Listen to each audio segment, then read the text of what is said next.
वाल्मिक कराड 22 दिवस फरार होता आणि त्यानंतर त्यांना पकडण्यात आलं आणि आता 3 जे फरार आरोपी आहेत त्यांना कधी पकडणार हा एक प्रश्नचिन्ह निर्माण झाला आहे। यामध्ये जो मुख्य फरार आरोपी आहे व जो मुख्य ज्या हत्याचा सूत्रधार होता तो म्हणजे सुदर्शन गुळे व कृष्णा आंधळे आणि अजून एक सांगळे म्हणून होते।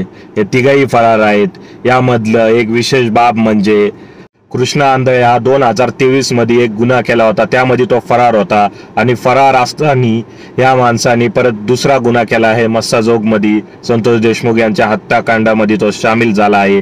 म्हणजे कायदा आणि सुव्यवस्थाची अवस्था बीड जिल्ह्यामध्ये काय झाली आहे मागील 5 वर्षात हे आपण समजू शकतो की एक गुन्हेगार जो वॉन्टेड आहे तो परत त्याच परिसरामध्ये येतो आणि दुसरा गुन्हा करून जातो आणि पुन्हा फरार होतो आणि पुन्हा तो कोणत्या बिळात लावून लपलाय ते कुणालाच माहित नाही। बीडचे आरोपी असे आहेत ते एकदा फरार झाले की लवकर भल्याभल्यांना गावत नाहीत। हा एक इतिहास आहे। 6-6 1-1 वर्ष ते फरार आहेत। असे अनेक आरोपी आहेत।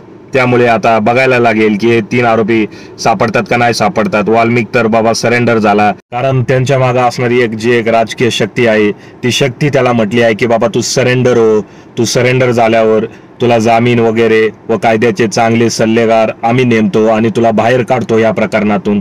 त्यामुळे वाल्मिक कराडे सरेंडर झाले, नाहीतर वाल्मिक कराडेही अजून यांना चोर पोलीसच्या खेळामध्ये पोलीस CID ला खेळवत बसले असते असंच मला वाटते। तुम्हाला काय वाटते हे जे 3 फरार आरोपी आहेत हे कधी पुन्हा पोलिसांना गावतील की नाही गावणार? लवकर कमेंट करा।